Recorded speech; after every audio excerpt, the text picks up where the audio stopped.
नमस्कार दोस्तों, आपका स्वागत है आपके अपने YouTube चैनल जीके स्पॉटलाइट पर। आज हम डिस्कस करेंगे 2011 की जनगणना के बारे में, जो कि परीक्षा की दृष्टि से अति महत्वपूर्ण टॉपिक है। दोस्तों, हर एग्जाम में इस टॉपिक से 1 से 2 प्रश्न पूछे जाते हैं। इस टॉपिक को मैंने 2 वीडियोज़ में कवर किया है। अगर टॉपिक का एक ही वीडियो में कवर करता तो वीडियो बहुत लंबी हो जाती। मेरा वादा है दोस्तों आपसे, अगर आप ये 2 वीडियोज़ पूरा देखते हो तो इस टॉपिक से एक भी प्रश्न नहीं छूटेगा। दोस्तों, आपका पहला प्रश्न है दोस्तों, भारत में पहली बार जनगणना कब हुई थी? भारत में पहली बार जनगणना कब हुई थी? इसका उत्तर है दोस्तों ऑप्शन सी, 1872 में। आपका दूसरा प्रश्न है दोस्तों, भारत में पहली बार जनगणना किसके कार्यकाल में हुई थी? भारत में पहली बार जनगणना किसके कार्यकाल में हुई थी? इसका उत्तर है दोस्तों ऑप्शन बी, लॉर्ड मेयो के कार्यकाल में। 2011 की जनगणना के अनुसार भारत की जनसंख्या कितनी थी? तीसरा प्रश्न है दोस्तों, 2011 की जो जनगणना हुई थी उसके अनुसार भारत की जनसंख्या कितनी थी? आपका सही उत्तर है दोस्तों ऑप्शन सी, 121 करोड़। अगला प्रश्न है दोस्तों, 2011 की जनगणना के अनुसार किस राज्य में महिला और पुरुष साक्षरता दर में सबसे अधिक अंतर पाया गया था? 2011 की जनगणना के अनुसार किस राज्य में महिला और पुरुष साक्षरता दर में सबसे अधिक अंतर पाया गया था? इसका उत्तर है दोस्तों ऑप्शन बी, राजस्थान। पांचवा प्रश्न है दोस्तों, 2011 की जनगणना के अनुसार किस राज्य की साक्षरता दर सबसे कम थी? 2011 में जो जनगणना हुई थी उसके अनुसार किस राज्य की साक्षरता दर सबसे कम थी? इसका सही उत्तर है दोस्तों ऑप्शन बी, बिहार। 2011 की जनगणना के अनुसार अगला प्रश्न है दोस्तों, 2011 की जनगणना के अनुसार सर्वाधिक जनसंख्या वाला राज्य कौन सा था? 2011 में जो जनगणना हुई थी दोस्तों उसके अनुसार सर्वाधिक जनसंख्या वाला राज्य कौन सा था? इसका उत्तर है दोस्तों ऑप्शन सी, उत्तर प्रदेश। सातवां प्रश्न है दोस्तों, 2011 की जनगणना स्वतंत्र भारत की कौन सी क्रम की जनगणना थी? 2011 की जनगणना स्वतंत्र भारत की कौन सी क्रम की जनगणना थी? इसका उत्तर है दोस्तों ऑप्शन सी, 7वीं। आपका अगला प्रश्न है दोस्तों, भारत में जनगणना कितने वर्षों में होती है? भारत में जनगणना कितने वर्षों में होती है? इसका उत्तर है दोस्तों ऑप्शन बी, 10 वर्षों में। अगला प्रश्न है दोस्तों, 2011 की जनगणना भारत की कौन से क्रम की जनगणना थी? 2011 की जनगणना भारत की कौन से क्रम की जनगणना थी? इसका उत्तर है दोस्तों ऑप्शन बी, 15वीं जनगणना। 10वां प्रश्न है दोस्तों, भारत में पहली बार जनगणना कब हुई थी? भारत में पहली बार जनगणना कब हुई थी? इसका सही उत्तर है दोस्तों ऑप्शन बी, 1872 में। जनगणना का आयोजन किस मंत्रालय द्वारा किया जाता है? अगला प्रश्न है दोस्तों, जनगणना का आयोजन किस मंत्रालय द्वारा किया जाता है? इसका सही उत्तर रहेगा दोस्तों ऑप्शन बी, गृह मंत्रालय। अगला प्रश्न है दोस्तों, भारत में आखिरी जनगणना कब हुई थी? भारत में आखिरी जनगणना कब हुई थी? इसका सही उत्तर है दोस्तों ऑप्शन बी, 2011 में। भारत में पहली बार 13वां प्रश्न है दोस्तों, भारत में पहली बार आर्थिक जनगणना कब हुई थी? भारत में पहली बार आर्थिक जनगणना कब हुई थी? इसका सही उत्तर है दोस्तों ऑप्शन सी, 1977 में। 1977 में भारत की पहली आर्थिक जनगणना हुई थी। आपका अगला प्रश्न है दोस्तों, 2011 की जनगणना के अनुसार भारत की साक्षरता दर का प्रतिशत कितना है? 2011 की जनगणना के अनुसार भारत की साक्षरता दर का प्रतिशत कितना है? इसका सही उत्तर है दोस्तों ऑप्शन सी, 74.04%। अगला प्रश्न है दोस्तों, स्वतंत्र भारत की पहली जनगणना कब हुई थी? स्वतंत्र भारत की जो पहली जनगणना हुई थी वह कब हुई थी? इसका उत्तर है दोस्तों ऑप्शन बी, 1951 में। आपका अगला प्रश्न है दोस्तों, 2011 की जनगणना के अनुसार किस केंद्र शासित प्रदेश का लिंगानुपात सबसे ज़्यादा था? 2011 में जो जनगणना हुई थी दोस्तों उसके अनुसार किस केंद्र शासित प्रदेश का लिंगानुपात सबसे ज़्यादा था? इसका सही उत्तर है दोस्तों ऑप्शन बी, पुदुचेरी का। 17वां प्रश्न है दोस्तों, 2011 की जनगणना के अनुसार किस राज्य का लिंगानुपात सबसे ज़्यादा था? 2011 में जो जनगणना हुई थी दोस्तों उसके अनुसार किस राज्य का लिंगानुपात सबसे ज़्यादा था? इसका सही उत्तर है दोस्तों ऑप्शन बी, केरल।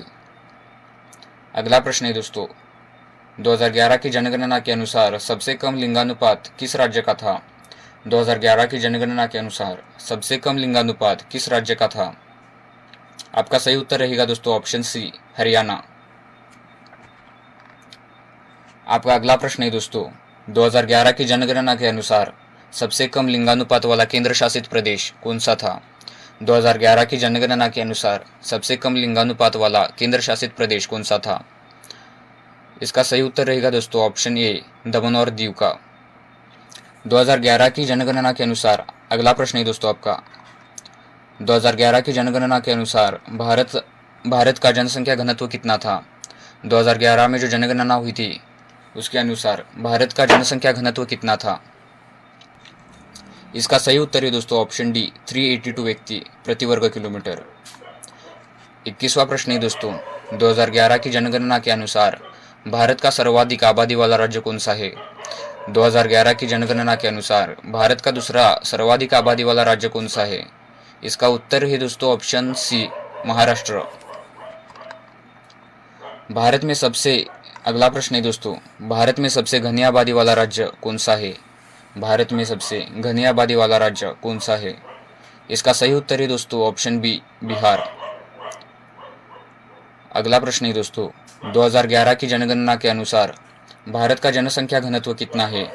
2011 में जो जनगणना हुई थी दोस्तों उसके अनुसार भारत का जनसंख्या घनत्व कितना है? इसका सही उत्तर रहेगा दोस्तों ऑप्शन सी, 382। अगला प्रश्न है दोस्तों, 2011 की जनगणना के अनुसार अगला प्रश्न है दोस्तों 2011 की जनगणना के अनुसार सबसे कम जनसंख्या घनत्व वाला राज्य कौन सा है? 2011 की जनगणना के अनुसार सबसे कम जनसंख्या घनत्व वाला राज्य कौन सा है? इसका सही उत्तर रहेगा दोस्तों ऑप्शन सी, अरुणाचल प्रदेश। जनगणना 2011 के अनुसार आपका अगला प्रश्न है दोस्तों, जनगणना 2011 के अनुसार किसने सबसे अधिक जनसंख्या घनत्व दर्ज किया है? जनसंख्या 2011 के अनुसार किसने सबसे अधिक जनसंख्या घनत्व दर्ज किया है? इसका सही उत्तर है दोस्तों ऑप्शन सी, दिल्ली। अगला प्रश्न है दोस्तों, 2011 की जनगणना के अनुसार किस राज्य में अनुसूचित जनजाति यानी एसटी की जनसंख्या सर्वाधिक है? 2011 की जनगणना के अनुसार किस राज्य में अनुसूचित जनजाति यानी कि एसटी की जनसंख्या सर्वाधिक है? इसका सही उत्तर रहेगा दोस्तों ऑप्शन बी, मध्य प्रदेश। आपका अगला प्रश्न है दोस्तों, 2011 की जनगणना के अनुसार किस राज्य की आबादी अधिकतम थी? 2011 में जो जनगणना हुई थी उसके अनुसार दोस्तों किस राज्य की आबादी अधिकतम थी? इसका सही उत्तर रहेगा दोस्तों ऑप्शन सी, उत्तर प्रदेश। 28वां प्रश्न है दोस्तों, जनसंख्या की दृष्टि से भारत का सबसे छोटा राज्य कौन सा है? जनसंख्या की दृष्टि से भारत का सबसे छोटा राज्य कौन सा है? इसका सही उत्तर रहेगा दोस्तों ऑप्शन सी, सिक्किम। अगला प्रश्न है दोस्तों, 2011 की जनगणना के अनुसार सबसे अधिक ग्रामीण जनसंख्या का अनुपात किस राज्य में है? 2011 की जनगणना के अनुसार सबसे अधिक ग्रामीण जनसंख्या का अनुपात किस राज्य में है? इसका सही उत्तर रहेगा दोस्तों ऑप्शन बी, हिमाचल प्रदेश।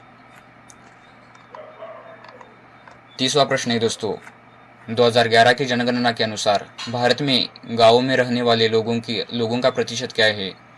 2011 की जनगणना के अनुसार भारत में गांवों में रहने वाले लोगों का प्रतिशत क्या है? इसका सही उत्तर रहेगा दोस्तों ऑप्शन सी, 68.84%।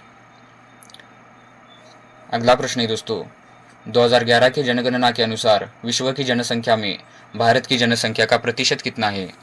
2011 की जनगणना के अनुसार विश्व की जनसंख्या में भारत की जनसंख्या का प्रतिशत कितना है? इसका सही उत्तर रहेगा दोस्तों ऑप्शन बी, 17.5%। अगला प्रश्न है दोस्तों, जनगणना 2011 के अनुसार भारत में शहरों में रहने वाले लोगों की संख्या कितनी है? जनगणना 2011 के अनुसार भारत में शहरों में रहने वाले लोगों की जनसंख्या कितनी है?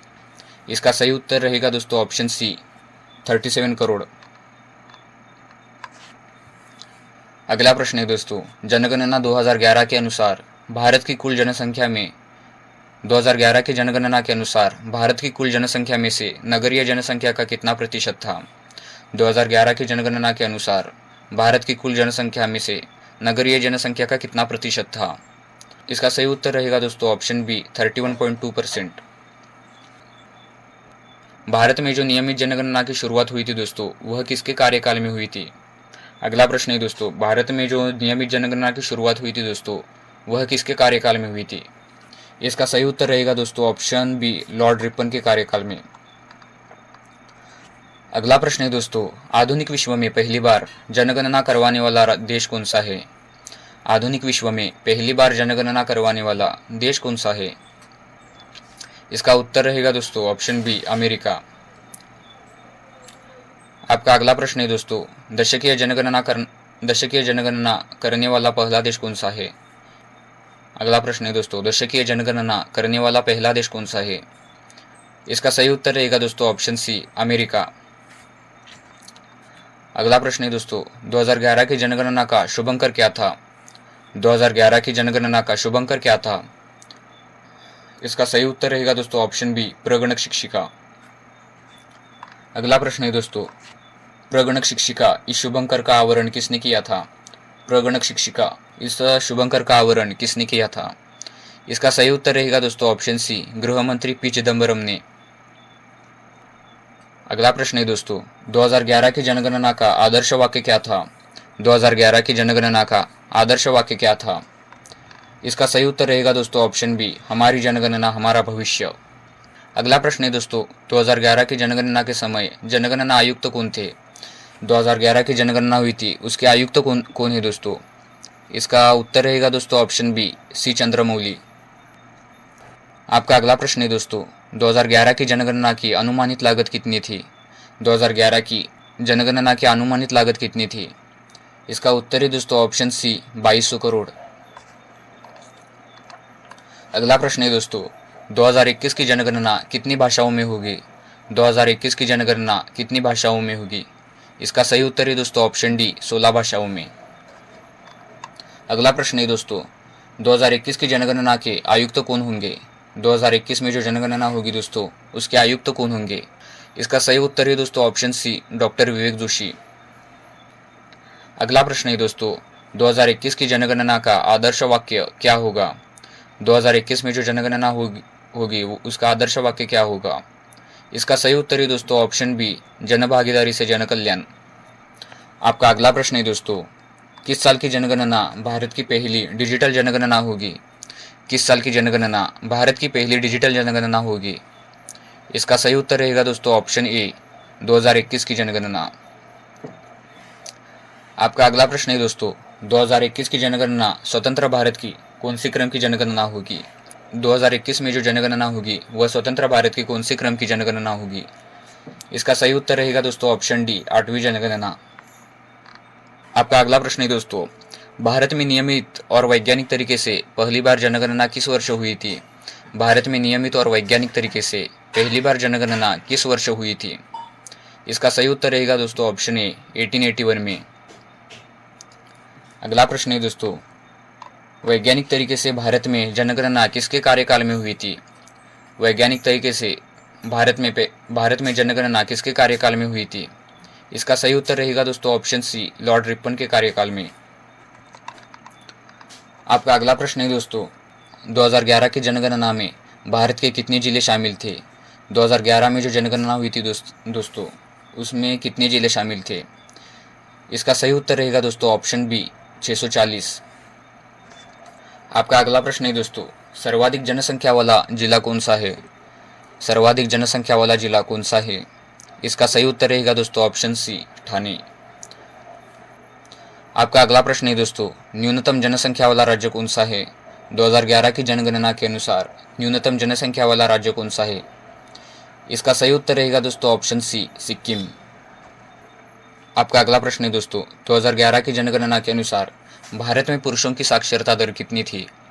2011 में जो जनगणना हुई थी दोस्तों, उसके अनुसार भारत में पुरुषों की साक्षरता दर कितनी थी?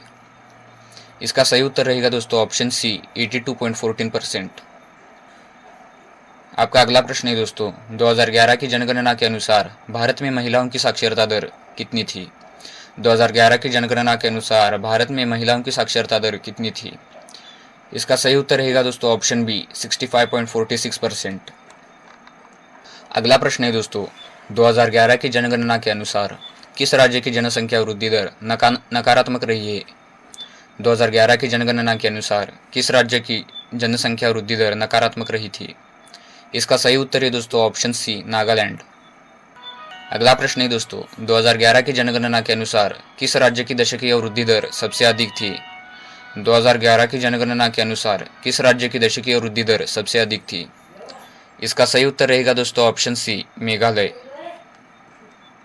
अगला प्रश्न है दोस्तों, 2011 की जनगणना के अनुसार सबसे कम शहरी आबादी वाला राज्य कौन सा था?